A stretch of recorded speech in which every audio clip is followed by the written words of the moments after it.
welcome to the Daily Blue. I'm Karin Caro with Joe Maneri, the host of Renegade Real Estate. We're here to deliver your first show.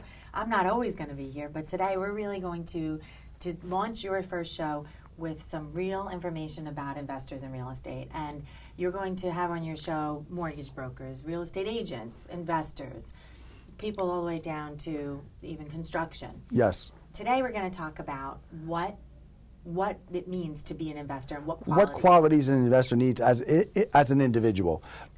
Because everyone thinks like, oh, I want to flip houses, I want to invest. Or we watch these shows on TV right now, which are pretty cool. Right. And they're making millions, and all you want to think about is, I want to do that. Well, you assume they're making millions. Yeah, you assume they put a nice show on. Yeah, that's true. I mean, I don't really believe they're making millions. I don't believe that those shows are actually true. Okay. Why? Well, first of all, they never take into account closing costs. They never account interest rate, holding time. All these things we'll discuss at some later points on other shows.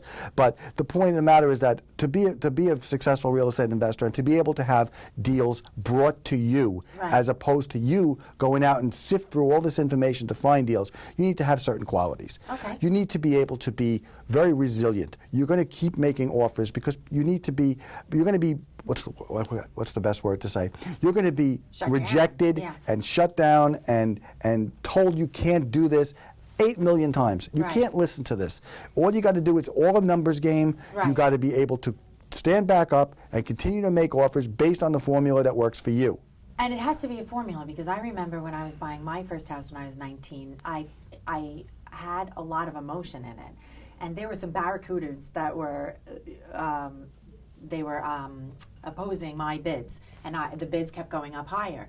And those guys knew when to stop. Now, I paid a higher price because it was more emotional for me. And I think when you're an investor, you have to take the emotion out of it. It's just like you said. Oh, definitely, definitely. It's not an emotional thing. It's a numbers game. Yeah. And that was, as opposed to with reference to the situation you were just discussing, there were multiple offers and multiple buyers on the property you wanted. And the bid kept going higher, and I got a great deal. Well, see, now I'm going to give you a little bit of renegade advice. Okay. Okay. What I would have done is I would have made an offer full price. I would have got the offer accepted, and then I would have decided how I could back out or back away for things that are wrong with this, and then walk away from what everybody else has done. Different situation though. We were in a room with it was a foreclosed auction, verbal auction. So you put up your sign like the house was being auctioned, and I had already scoped out this house. And it meant a lot to me. So I wanted this house. I was 19. And that's where the passion and the emotion came in. I understand. So there wasn't really that opportunity to do that. And I think that, a scenario that is similar to me right now that happens is like on the courthouse steps.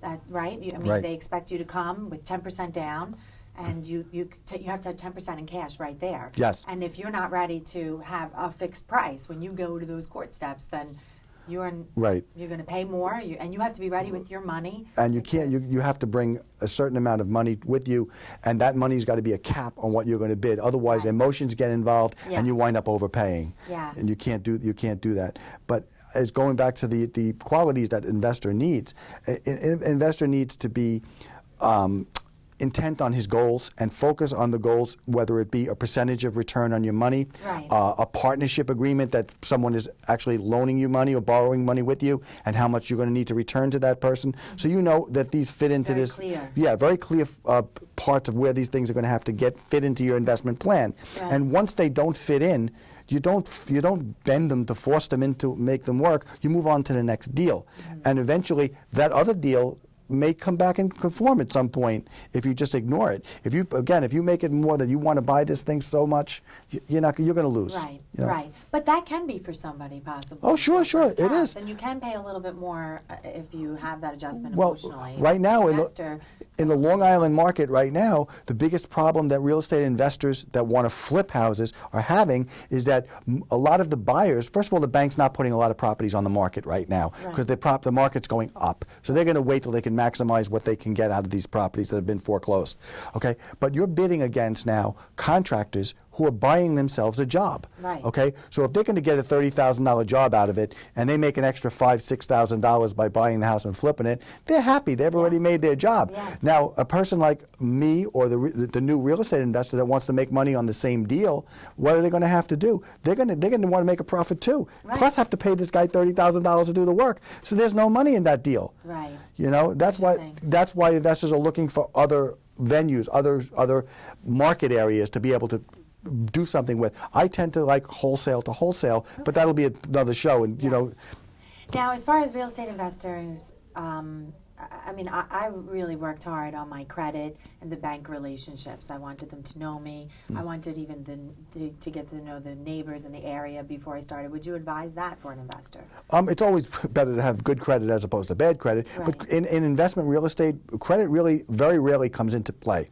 Okay, even if you're going to borrow money from what we call spec lenders, lenders that borrow, they blend it based on your equity in the home and your experience. They don't lend it on your credit report. They generally lend it to a corporation that you've started, so there's no personal guarantee, and you're not holding up their money by any problems you may have with your credit. Okay. Wow. Very interesting. Yeah.